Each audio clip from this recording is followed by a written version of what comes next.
Bismillahirrahmanirrahim. Assalamualaikum warahmatullahi wabarakatuh. Alhamdulillahi rabbil alamin. Allahumma fasalli wa sallim ala sayyidina wa nabiyyina wa maulana Muhammadin Sayyidil Anbiya'i wal Mursalin wa ala alihi wa ashabihi wa azwajihi wa dhurriyyatihi wa man tabi'ahum bi ihsanin ila yaumiddin, amma ba'du. Para jemaah sekalian yang disayangi Allah dan dicintai Allah, di kesempatan kali ini kita akan membahas tentang fadilah atau keutamaan motivasi di dalam menunggu sholat.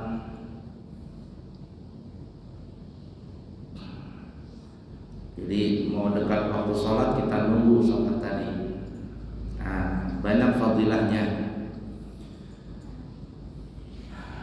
Apalagi antara maghrib dengan isya, kita selesai sholat maghrib seperti ini, menunggu sholat isya. Nah, apa fadilahnya itu? Disebutkan di dalam hadis riwayat Imam Bukhari dan juga Imam Muslim, bersumber daripada Abu Hurairah radhiyallahu taala anhu, Nabi kita Muhammad sallallahu alaihi wasallam bersabda, "La yazalu ahadukum fi salatin ma damatis salatu tahbisuhu la yamna'uhu ay yanqaliba ila ahlihi illa salatu." Senantiasa salah seorang dari kalian semua itu dihitung dalam melaksanakan salat. Artinya kita ini dianggap melaksanakan salat. Padahal kita enggak salat nih ya, tapi kita dihitung seperti orang yang sedang salat. Syaratnya apa? Selama sholat itu menahannya. Tidak ada yang menghalanginya untuk pulang kepada keluarganya kecuali hanyalah sholat. Artinya kita menunggu ini adalah niat itu hanya menunggu sholat. Maka yang kita sedang duduk di sini itu sama dihitung seperti halnya orang sedang melaksanakan salat. Walaupun kita pulang ke rumah, ya walaupun pulang ke rumah, tetapi niat kita itu ingin melaksanakan salat kembali. Jadi pulang sebentar saja, tapi niatnya ingin kembali menuju masjid, hanyalah niatnya untuk salat. Nah, yang seperti itu, penungguan, penantian itu seperti halnya kita dianggap sedang melaksanakan sholat. Nah, beruntung kita. Nah, tapi kalau ada orang selesai sholat, mau pulang aja, tidak mau kembali lagi, dia berarti selesai. Dia tidak dianggap seperti sedang melaksanakan sholat. Nah, oleh karena itu beruntunglah seseorang yang bisa bertahan tidak lain hanyalah untuk penantian dalam melaksanakan sholat yang berikutnya.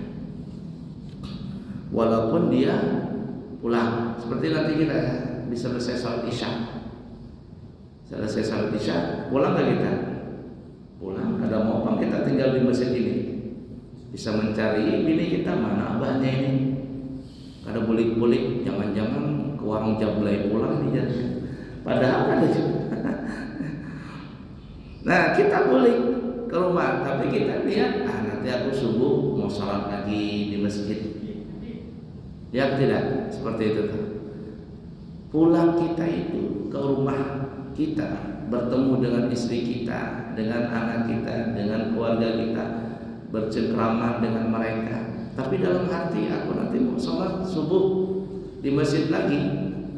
Nah pulangnya kita itu, alias selama kita pulang tadi panjang waktunya kita tidak sholat, itu dihitung kata Nabi seperti halnya seorang sedang melaksanakan sholat. Nah itu pentingnya.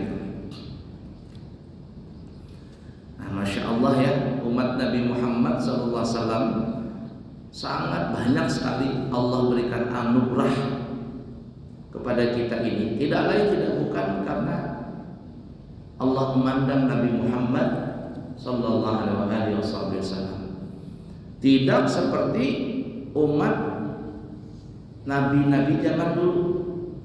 Kalau umat zaman dulu itu mereka mengerjakan satu ibadah maka dapat satu pahala. Selesai ibadahnya, selesai juga pahalanya, nggak ada lagi bersambung. Kalau mereka melakukan satu kemaksiatan, maka dihitung satu maksiatan. Nah kita umat Nabi Muhammad SAW, kalau seandainya ada umat Nabi Muhammad melakukan satu kesalahan, satu dosa nih, hitungannya satu juga. Tapi beruntungnya kalau kita melakukan satu kebaikan, maka kebaikan itu sekurang-kurangnya dibalas oleh Allah dengan 10 pahala, 10 kebaikan. Bahkan dengan niatnya saja, belum melakukannya, dengan niatnya saja itu sudah jadi pahala. Contohnya tadi, antara maghrib dengan isya kita duduk di sini, pahala kita. Apalagi antara maghrib dengan isya ini kita mengadakan pengajian, belajaran nih, bukan nongkrong dan sebagainya, tapi adakan pelajaran. Belajar walaupun cuma sebentar, walaupun sebentar saja, itu lebih afdal belajar pengajian daripada orang sholat sunnah 1000 rakaat. Orang sholat sunnah, ada orang sholat sunnah 1000 rakaat. Kita duduk mendengar pengajian, lebih banyak pahala kita daripada orang yang sholat 1000 rakaat tadi. Apalagi kita ditambah niatnya untuk menunggu masuk sholat isya, diisi dengan pengajian, double pahala tadi. Mana double pahala pengajian yang lebih afdal daripada sholat sunnah 1000 rakaat. Yang kedua, kita tanam niat untuk nanti sholat isya. Kita yang sedang duduk ini nih juga double dapat pahala seperti orang yang sedang melaksanakan sholat ya, sholat sunnah pada sebagainya. Luar biasa. Nah ya, jadi walaupun kita pulang kata Nabi, keluarga itu niat ingin sholat, maka itu terhitung pahala seperti orang yang sedang melaksanakan sholat. Di dalam riwayat yang lain, Nabi kita Muhammad sallallahu alaihi wasallam bersabda, "Inna ahadakum fi salatin ma damatis salatu tahbisuhu."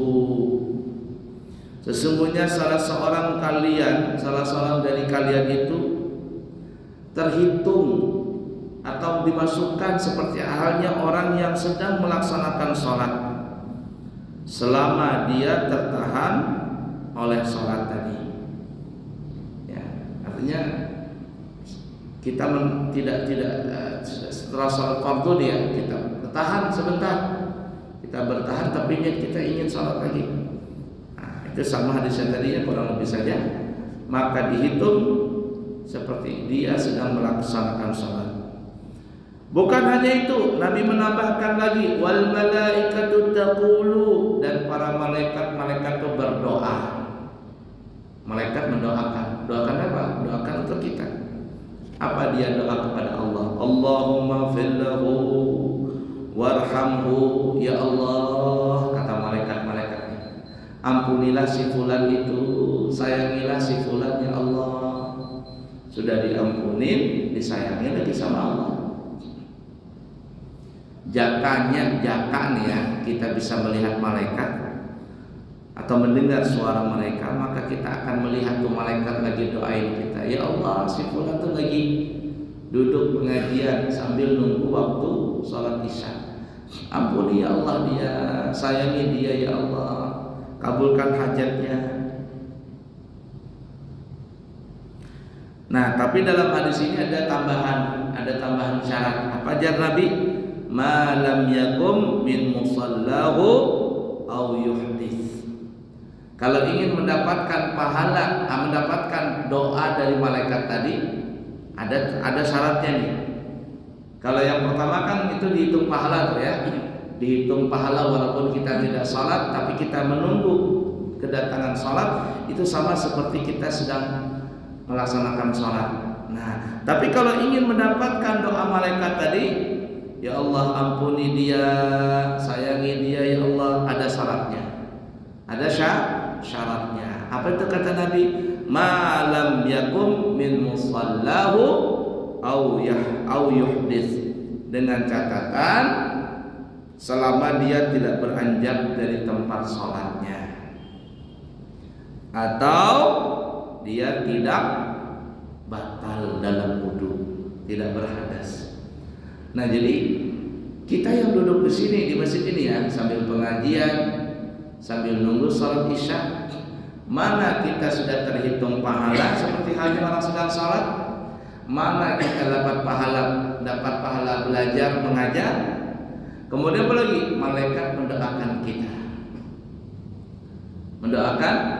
Tapi kalau ada orang bulik atau keluar dari masjid ini, nongkrong di luar sambil berokok, sambil nunggu isya, orang berokok duluan, apa yang dia dapat? Yang dia dapat cuma seperti halnya orang sedang melaksanakan sholat.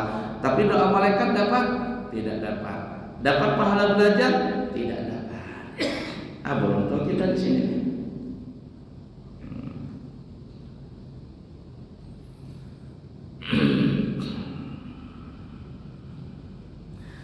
Nah, di dalam riwayat yang lain ada tambahan, ada seseorang yang bertanya, yang tadi Nabi bilang ya, selama orang itu tidak beranjak dari tempat sholatnya,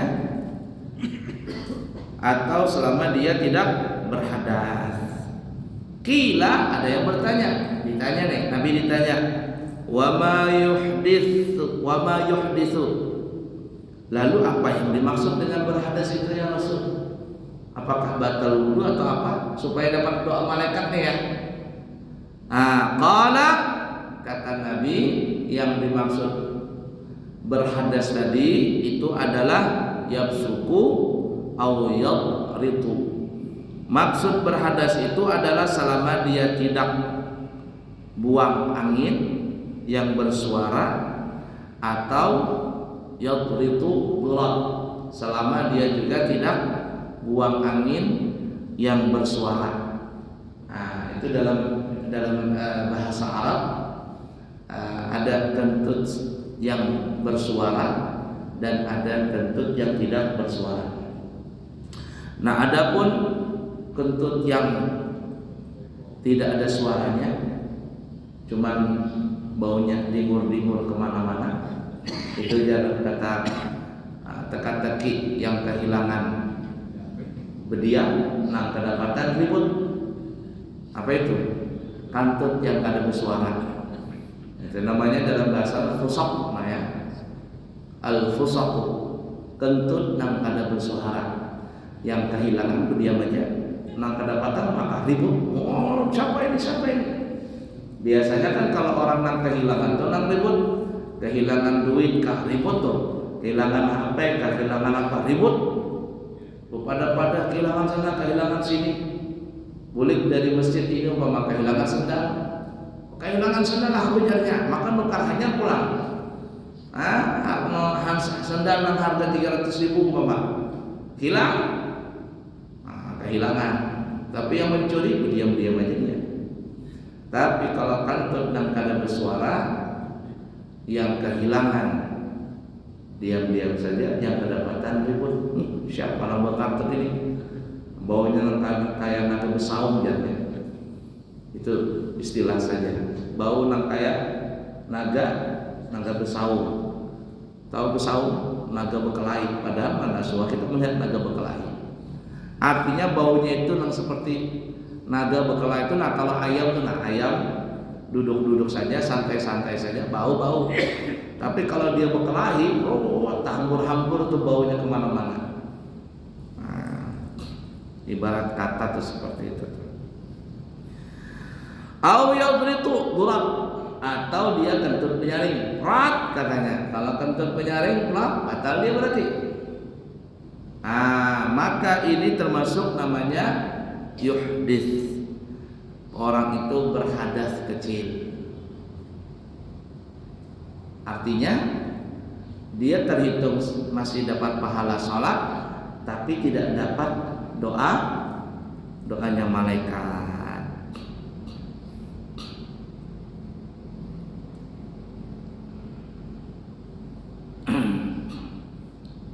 Nah ya seperti itu. Baik, kemudian di dalam riwayat yang lain, riwayat Imam Bukhari juga ya, bersumber daripada Sayyidina Anas bin Malik radhiyallahu taala anhu. Beliau berkata, anna Rasulullah sallallahu alaihi wasallam akhara lailatan salat al-isya ila syatril lail. Thumma aqbala biwajhihi ba'dama shalla. Faqala shalla an-nasu wa raqadu wa lam tazalu fi salatin mundu intadartumuha. Kata Sayyidina Anas bin Malik, sesungguhnya Nabi kita Muhammad sallallahu alaihi wasallam beliau pernah menunda pelaksanaan salat Isya sampai di pertengahan malam. Nah, dari sini ada sebagian ulama mengatakan boleh saja kita menunda salat Isya itu sampai di pertengahan malam. Dalam riwayat ada sampai sepertiga malam. Kalau di sini hadisnya sampai separuh malam, sepertengah malam. Berarti jam berapa itu? Jam 11, jam 12 lah. Nabi baru melaksanakan sholat Isya. Boleh. Tapi kata ulama, walaupun kita ada yang menunda sholat itu sampai di pertigaan malam, sholat Isya ya, atau separuh malam, syaratnya itu kata ulama, selama dia mengerjakan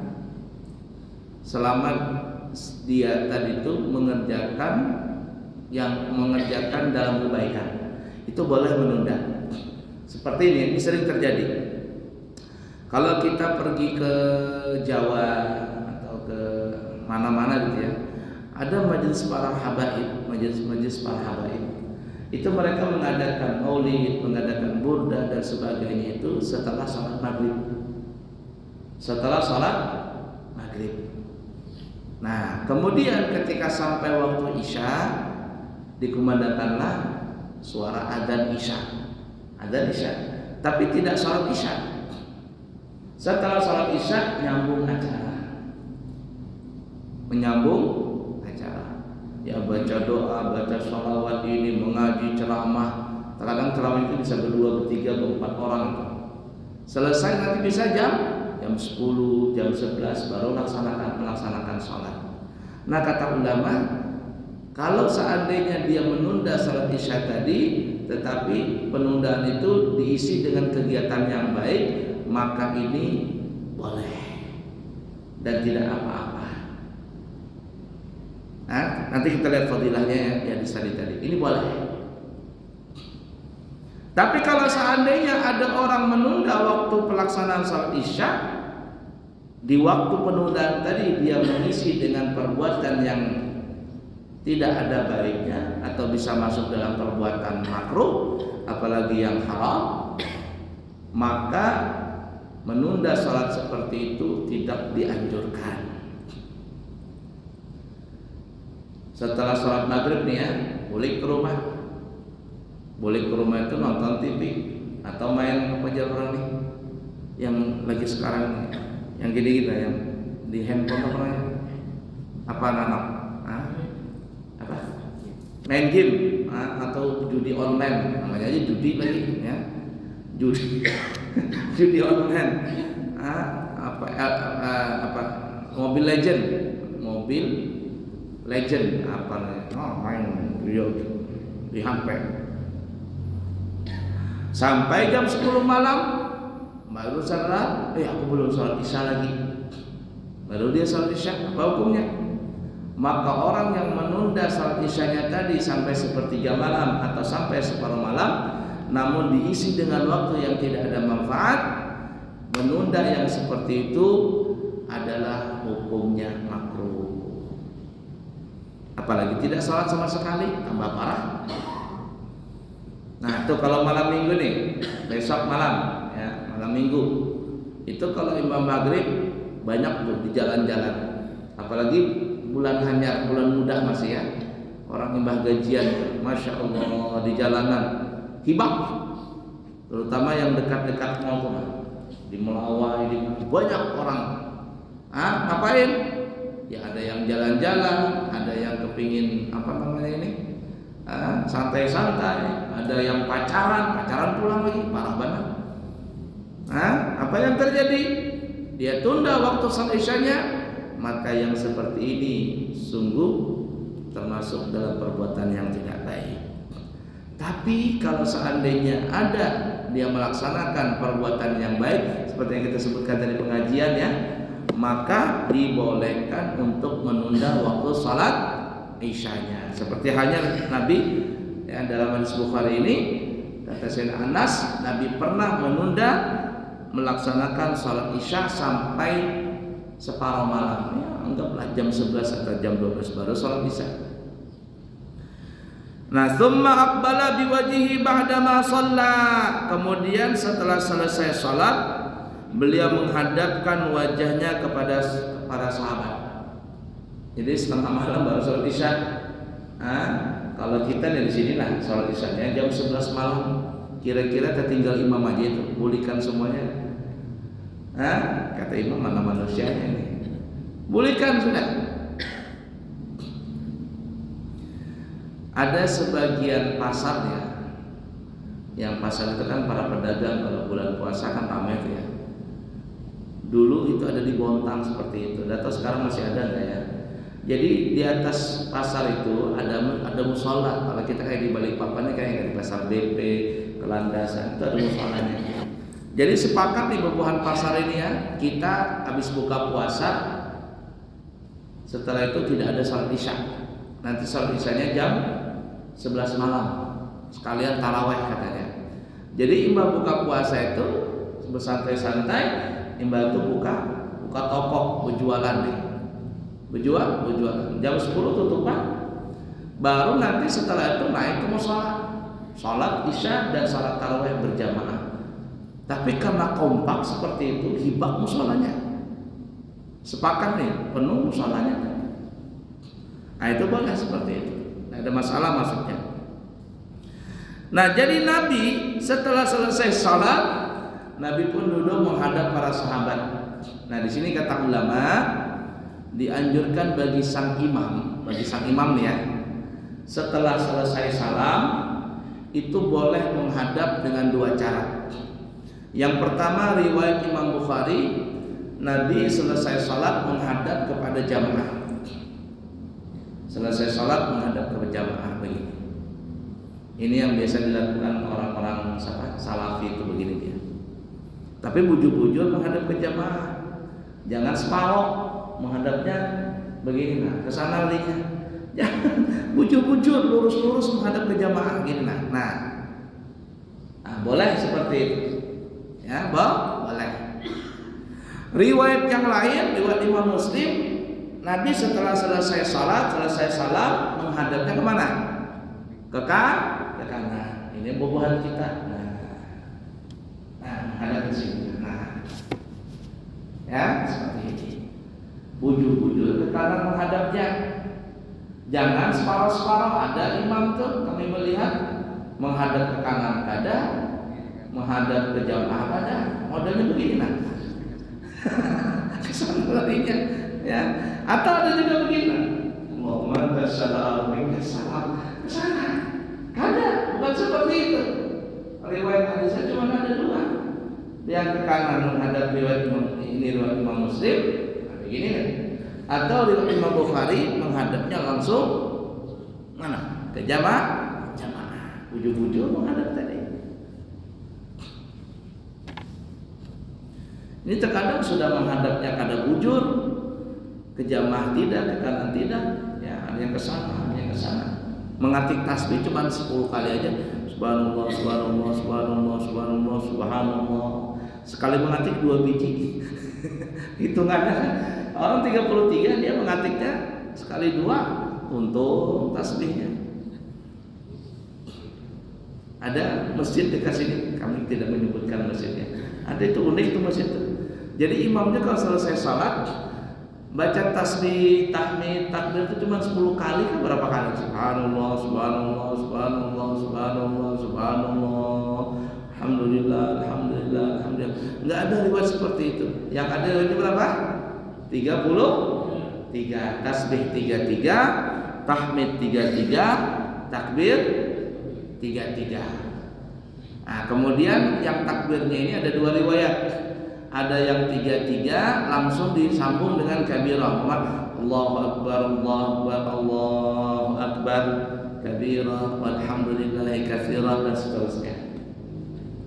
Ada riwayat yang kedua dan ini yang kami pakai Allahu akbar, Allahu akbar 33 nih ya.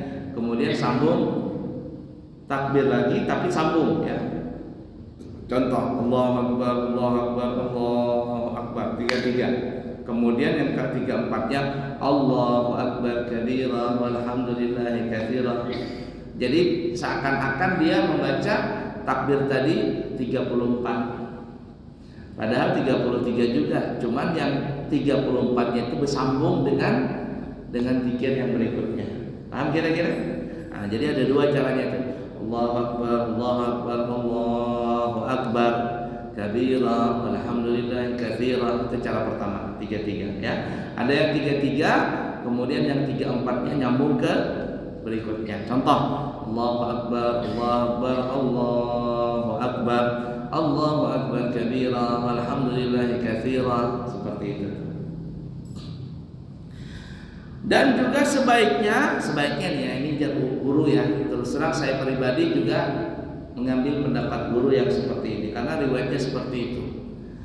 Antara tasbih dan tahmid, begitu juga antara tahmid dan takbir tidak ada zikir yang lain. Wallah alam di mana kalau ada tambahan zikir yang lain. Nah, contoh yang bagus yang gimana nih ya? Saya tidak menyalahkan yang ada tambahannya, tapi terus terang pribadi yang fakir ini, yang miskin ilmu ini, kami belum pernah lagi mendapatkan riwayat ada zikir di antaranya itu. Nah, jadi yang baik bagaimana? Yang baik itu begini. Subhanallah, subhanallah, subhanallah, subhanallah. 33 kan ya? Langsung sambung. Alhamdulillah, alhamdulillah, alhamdulillah, alhamdulillah. 33 ya? Sambung lagi. Allahu akbar, Allahu akbar, Allahu akbar 33. Ini menurut riwayat seperti itu. Tapi ada sebagian imam atau sebagian guru di antaranya itu ditambahin subhanallah, subhanallah, subhanallah wa bihamdihi, subhanallah bihamdihi, subhanallah, subhanal azim wa bihamdihi, alhamdulillah, alhamdulillah, alhamdulillah, alhamdulillah, alhamdulillah rabbil alamin, ala kulli halin wa fi kulli halin, Allahu akbar. Nah, dengar nggak seperti itu? Nah, terus terang ada tambahan antara tasbih dengan tahmid, antara tahmid dengan takbir. Terus terang saya pribadi yang miskin ilmu ini tidak tahu di mana riwayatnya. Tapi biasanya guru-guru yang mengerti tentang hadis tadi ya tidak ada zikir di antaranya. Kenapa? Seperti itu supaya original keaslian zikir itu asli, jangan ditambah-tambah. Nah, resepnya itu seperti itu, jangan dimodif lagi, jangan dimodif. Tapi kalau ada riwayatnya silahkan. Ya seperti ada kan subhanallahil azimi wa bihamdihi daiman alhamdulillah. Siapa tahu ada riwayatnya, tapi terus saya belum tahu itu riwayatnya. Paham ya? Nah, jadi saya mengambil yang aman saja karena begini ya, ada amalan yang sudah ditentukan oleh Nabi kadarnya. Kalau kadarnya seperti ini kadar Nabi, jangan ditambah, jangan dikurang. Seperti tasbih tadi 33 kata Nabi, ya 33. Jangan umpama aku lagi senang banyak duit nih, lagi banyak duit tadi, siang dagangan laku, aku tambahin tasbihnya jadi 40. Subhanallah, subhanallah, subhanallah, subhanallah. Jangan overdosis namanya. Bonus satu. Atau lagi sumpah nih, apa aku jualan siang tadi kada laku-laku, sudahlah tasbihnya cuma 10 kali aja. Jangan jual, jangan. Itu resepnya seperti itu tuh kata Nabi.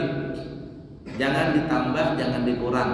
Ini yang ibarat kata zikir yang mempunyai bilangan khusus. Atau zikir yang mempunyai bilangan khusus dan juga waktu yang khusus. Kalau bilangannya khusus, alhamdulillah, jangan ditambah jadi berkurang. Dan ditambah lagi waktu yang khusus. Waktu yang khusus seperti kita selesai sholat nih. Selesai sholat itu kan zikirnya memang subhanallah, subhanallah, alhamdulillah 33 itu. Tapi kalau kita baca subhanallah, subhanallah 33, alhamdulillah, alhamdulillah 33, Allahu Akbar 33, kita bacanya sebelum sholat, dapat pahala nggak? Dapat, tapi nggak ada resepnya. Apa namanya itu, khasiatnya nggak ada. Nah, itu kayak orang minum obat tuh, minum obat kata dokter, minum obat setelah makan. Jangan minum obat sebelum makan, apalagi perut kosong, bahaya. Nah, itu tuh yang seperti itu tuh. 3 kali sehari dan minumnya setelah makan. Itu yang tadi kita katakan, amalan tadi sudah ditentukan bentuk banyaknya, bilangannya, dan juga waktunya. Ada amalan yang ada punya waktu, tapi bilangannya tidak dihitung oleh Nabi. Amalan ya, itu berwaktu amalan tadi, tetapi tidak ada hitungannya. Seperti umpama sholat tahajud, ya, waktunya tengah malam.